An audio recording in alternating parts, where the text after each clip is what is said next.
اور ناظرین کرام، اس وقت مسجد نمرہ میں خطبہ حج شروع ہو چکا ہے۔ آئیے آپ کو لیے چلتے ہیں مسجد نمرہ، اور اس وقت حمد و صلات بیان ہو رہی ہے۔ آئیے سماعت کرتے ہیں۔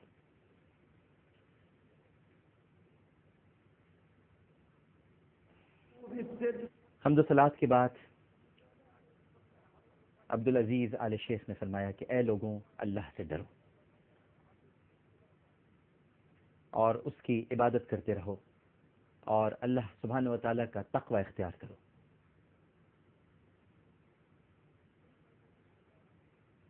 اس وقت آپ دیکھ سکتے ہیں کہ عبدالعزیز آل شیخ خطبہ حج ارشاد فرما رہے ہیں۔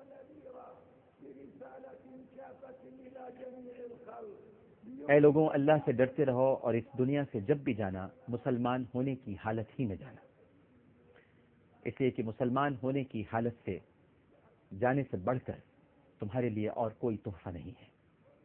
تم توحید پر قائم رہنا، تم اللہ سبحانہ و تعالیٰ کی بزرگی اور برتری کو بیان کرتے رہنا، شیطان سے بچتے رہو اور نفس کی شرارتوں سے آگاہ رہو۔ شیطان تمہارے دلوں میں وسوسے ڈالتا رہتا ہے، تمہیں اس سے ہوشیار رہنے کی ضرورت ہے۔ اے لوگوں، تم شیطان کے قدموں پر نہ چلو، اس کے نقش قدم پر چلنے کی کوشش نہ کرو، وہ تمہارا کھلا دشمن ہے، اس کے پاس تم سے سوائے دشمنی کے اور کچھ نہیں ہے۔ اے لوگوں، اللہ سبحانہ و تعالیٰ نے دین کو تمہارے لیے ہدایت بنا کر بھیجا ہے، اور اس میں تمہارے لیے واضح ہدایات موجود ہیں، ایک روشنی موجود ہے، ایک رہنمائی موجود ہے۔ تمہیں ایسا نظام دیا ہے جس کے تحت تم اپنے شب و روز بسر کر سکتے ہو، ایک مکمل ضابطہ حیات تمہیں دین نے عطا کیا ہے، اور خاص طور پر تمہیں یہ تعلیمات دی ہیں کہ تم اللہ سبحانہ و تعالیٰ کی عبادت کرو، اور اللہ سبحانہ و تعالیٰ نے بھی قرآن پاک میں ارشاد فرمایا ہے کہ ہم نے تمہیں اپنی عبادت کے لیے پیدا کیا، تمام جنوں اور انسانوں کو اپنی عبادت کے لیے تخلیق کیا۔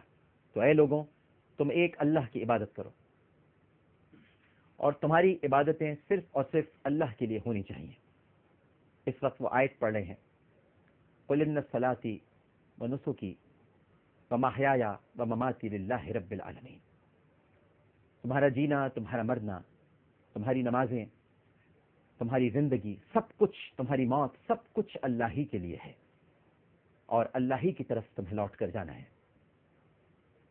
اللہ سبحانہ و تعالیٰ نے قرآن پاک نازل فرمایا، جو کہ مبارک کتاب ہے، اور جس میں زندگی کے تمام اصول بیان کر دیے گئے ہیں، ایک ایک فکر اس میں واضح کر دی گئی ہے، ایک ایک نقطے کو وضاحت کے ساتھ بیان کر دیا گیا ہے۔ اب ہمیں کسی اور رہنمائی کی ضرورت نہیں، اور اس کے بعد بہترین رہنمائی نبی کریم صلی اللہ علیہ وآلہ وسلم کی سنت ہے، ان کا طریقہ ہے جس پر چلتے ہوئے ہم بہتر زندگی گزار سکتے ہیں۔ اے لوگوں، اللہ سے ڈرتے رہو۔ یہ وہ کتاب ہے جس میں اللہ سبحانہ و تعالیٰ نے خشک و تر کا بیان فرمایا ہے، بر اور بحر کے بارے میں تفصیلات کے ساتھ وضاحت کر دی گئی ہے، خشکی اور تری کے معاملات واضح کر دیے گئے ہیں۔ لہٰذا وہ اعمال کرو جو اللہ سبحانہ و تعالیٰ کی بارگاہ میں پیش کیے جا سکیں، اور ان اعمال میں اخلاص کی ضرورت ہے۔ اخلاص کی ضرورت کے بغیر وہ اعمال پائے تکمیل تک پہنچائے نہیں جا سکتے۔ اپنے اندر اخلاص پیدا کرو تاکہ تمہارے اعمال اللہ کی بارگاہ میں پیش کیے جا سکیں، اور اللہ ریاء کو ناپسند فرماتا ہے۔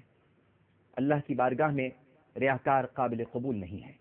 اپنے اعمال میں خلوص پیدا کرو، صبح و شام اللہ کی تسبیح بیان کرو، صبح و شام اس کا کثرت سے ذکر کرو، اس کی خوب حمد کرو، اس کی خوب تعریف کرو، بے شک تمہیں پیدا ہی اس کی تعریف کرنے کے لیے کیا گیا ہے۔ اللہ سبحانہ و تعالیٰ نے جتنی کتابیں نازل فرمائی ہیں، تمام کتابیں، خاص طور پر وہ کتابیں بھی جو سابقہ ادیان سے تعلق رکھتی ہیں، اور وہ کتاب جو تمام کتابوں کی تاج ہے، قرآن پاک، اس میں صرف اور صرف اللہ کی عبادت پر زور دیا گیا ہے، اور ایک اللہ کی طرف بلایا گیا ہے۔ اور قرآن کریم وہ کتاب ہے جو تمام کتابوں کی تصدیق کرنے والی ہے، اور اس سے بڑھ کر کوئی کتاب نہیں، اور تمام کتابوں کا ایک ہی منبع، ایک ہی مرکز ہے کہ ایک اللہ کی طرف آؤ، اور جتنے بھی پیغمبر آئے وہ دنیا میں انسانوں کی ہدایت کے لیے آئے، اور قرآن پاک ان تمام پیغمبروں کی تصدیق فرماتا ہے۔ قرآن پاک کے اندر تمام اصول متعین کر دیے گئے ہیں، اور تمام مسلمانوں پر یہ لازم ہے کہ وہ تمام انبیاء پر ایمان لے کر آئیں۔ ہمارے ایمان کی بنیاد تمام انبیاء کے تعلیمات اور ان کے پیغامات پر ایمان رکھنا ہے، ان کی کتابوں پر ایمان رکھنا ہے، ان کی تعلیمات پر ایمان رکھنا ہے، ان کے راستے پر ایمان رکھنا ہے، اور یہی ایک مسلمان کا کامل ایمان ہے۔ ہمیں اس سے روگردانی نہیں کرنی ہے۔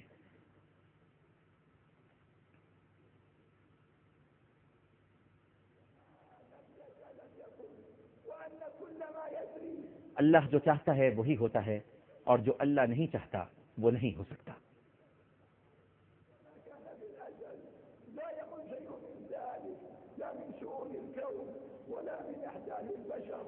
کوئی بھی کام اللہ سبحانہ و تعالیٰ کی مرضی کے بغیر نہیں ہو سکتا۔ اللہ سبحانہ و تعالیٰ کی مرضی کے بغیر کسی کام میں یا کسی بشر میں یا کسی انسان میں اتنی قوت اور طاقت نہیں کہ وہ پائے تکمیل تک پہنچا سکے یا انجام دے سکے۔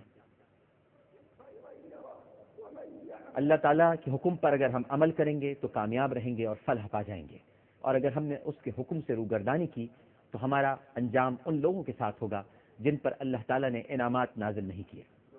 ہمیں ہر وقت نیک اعمال کرنے چاہیے، برائیوں سے بچنا چاہیے، اور اللہ سبحانہ و تعالیٰ کی تسبیح، تحمید اور تحلیل میں وقت گزارنا چاہیے۔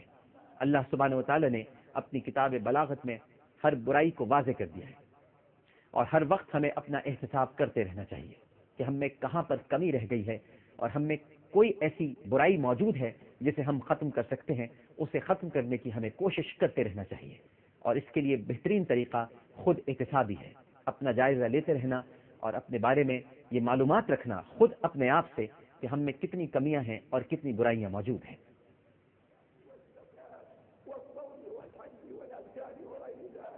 ہمیں نماز پڑھنی ہے، روزے رکھنے ہیں، زکوٰۃ ادا کرنی ہے، حج ادا کرنا ہے، اور ہمیں وہ تمام احکامات بجا لانے ہیں جن کا حکم اللہ سبحانہ و تعالیٰ نے قرآن کریم میں دیا اور نبی کریم صلی اللہ علیہ وآلہ وسلم نے اپنی تعلیمات میں دیا۔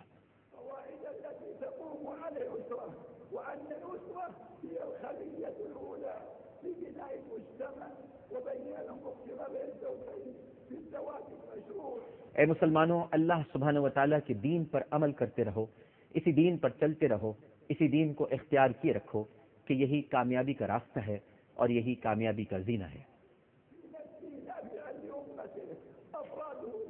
اپنی گھر کی عورتوں کی عزت کرو، اپنی بیویوں کا خیال رکھو، اپنے گھر کی عورتوں کے ساتھ بےہودگی سے پیش نہ ہو، اور اپنی اولاد کا خیال رکھو۔ اللہ سبحانہ و تعالیٰ کی عبادت کرو اور اس کے ساتھ کسی کو شریک نہ کرو۔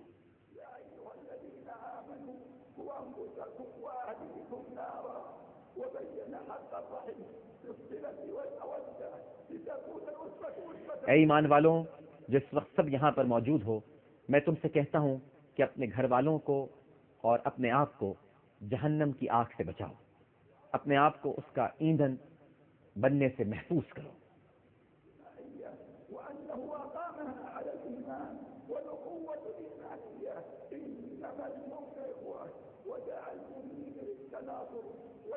اے ایمان والوں، آج کے اس اجتماع پر اپنی قوت ایمانی کا اظہار کرو، اور اپنی قوت ایمانی کا اظہار جو سب سے خوبصورت ہے وہ خدائے برتر کے حضور سجدہ ریز ہونا ہے۔ ایک جسم کی طرح ہو جاؤ، ایک روح کی طرح ہو جاؤ، اور اللہ کی رسی کو مضبوطی سے تھامے رکھو اور آپس میں تفرقہ مت ڈالو۔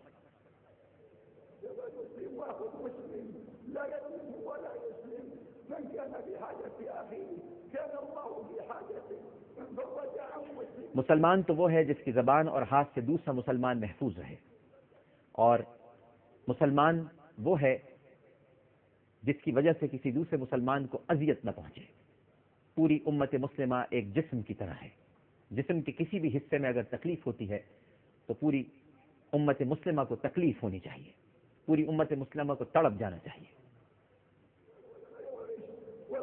ایک دوسرے کا خیال کرو اور ایک دوسرے کو فلاح پہنچاؤ، نیکیاں کرو، مدد کرو، کسی کی دل آزاری کا سبب نہ بنو، کسی کو دکھ مت دو، کسی کو تکلیف مت دو، بلکہ دوسرے کے لیے تقویت کا سبب بنو، طمانینت کا سبب بنو، ان کی خوشی کا سبب بنو، لیکن ان کے لیے ایذا رسانی کی وجہ نہ بنو۔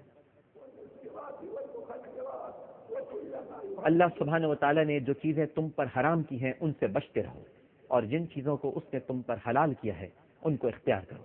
حرام چیزوں سے بچنا اور حلال چیزوں کو اختیار کرنا، یہی اصل دین ہے۔